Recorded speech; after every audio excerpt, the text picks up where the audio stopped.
Hello friends, ಈ ವಿಡಿಯೋದಲ್ಲಿ ಬಂದು ನೀವು ಗ್ರೀನ್ ಟೆರರ್ ಮೀನಲ್ಲಿ ಯಾವುದು ಮೇಲು ಯಾವುದು ಫೀಮೇಲ್ ಅಂತ ಹೆಂಗೆ ಕಂಡುಹಿಡಿಯೋದು ಅಂತ ಈ ವಿಡಿಯೋದಲ್ಲಿ ತಿಳಿಸ್ಕೊಟ್ಟಿದ್ದೀನಿ. ನೀವು ನೋಡ್ಬೋದು.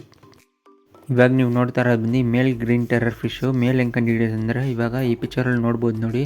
ಇದು ಮೇಲ್ಗಡೆ ಡಾರ್ಸಲ್ ಫಿನ್ನು ಮತ್ತು ಕೆಳಗಡೆ ಆ್ಯನಲ್ ಫಿನ್ ಬಂದು ಶಾರ್ಪ್ ಆಗಿರುತ್ತೆ.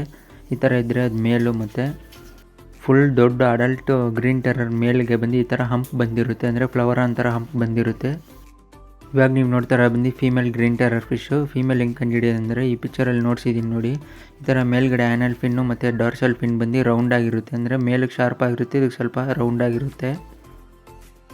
ಮತ್ತು ಫೀಮೇಲ್ ಫಿಶ್ ಬಂದು ಸ್ವಲ್ಪ ಕಲರೇಷನ್ ಬಂದು ಮೇಲ್ಗಿಂತ ಸ್ವಲ್ಪ ಕಮ್ಮಿನೇ ಇರುತ್ತೆ, ಕಲರೇಷನ್ ಬಂದು ಜಾಸ್ತಿ ಇರೋಲ್ಲ. ಫೀಮೇಲ್ ಗ್ರೀನ್ ಟೆರರ್ ಫಿಶ್ಗೆಲ್ಲ ಸ್ವಲ್ಪ ಅಗ್ರೆಷನ್ ಕಮ್ಮಿ ಇರುತ್ತೆ, ಅಂದರೆ ಮೇಲಕ್ಕೆ ಸ್ವಲ್ಪ ಜಾಸ್ತಿ ಇರುತ್ತೆ, ಫೀಮೇಲಿಗೆ ಬಂದು ಅಗ್ರೆಷನ್ ಕಮ್ಮಿ ಇರುತ್ತೆ. ಇವಾಗ ಈ ಪಿಕ್ಚರಲ್ಲಿ ನೋಡ್ಬೋದು, ಲೆಫ್ಟಲ್ಲಿರೋದು ಬಂದು ಫೀಮೇಲು, ರೈಟಲ್ಲಿರೋದು ಬಂದು ಮೇಲು. ಯಾವಾಗಲೂ ಗ್ರೀನ್ ಟೆರರ್ ಫಿಶಲ್ಲಿ ಬಂದು ಫೀಮೇಲು ಸ್ವಲ್ಪ ಚಿಕ್ಕ ಸೈಜಲ್ಲೇ ಇರುತ್ತೆ, ಮೇಲ್ ಮಾತ್ರ ಸ್ವಲ್ಪ ದೊಡ್ಡ ಸೈಜಲ್ಲಿ ಇರುತ್ತೆ. ಈ ಗ್ರೀನ್ ಟೆರರ್ ಫಿಶ್ಗಳು ಬಂದು ಅದು ಮೇಲ್ಗೆ ಬಂದು ಒಂದು 8ಇಂದ 12 ಇಂಚ್ ತನಕ ಬೆಳೆಯುತ್ತೆ, ಆದರೆ ಫೀಮೇಲ್ ಬಂದು 8 ಇಂಚೇ ಲಾಸ್ಟು. ಅದು ಬಂದು ಸ್ವಲ್ಪ ಚಿಕ್ಕ ಸೈಜಲ್ಲೇ ನೋಡೋಕೆ ಅನಿಸುತ್ತೆ, ಮತ್ತು ದೊಡ್ಡ ಸೈಜ್ ಆದ್ರೇ ಮೇಲ್ ಫೀಮೇಲ್ ಕಂಡುಹಿಡಿಯೋಕ್ಕಾಗೋದು.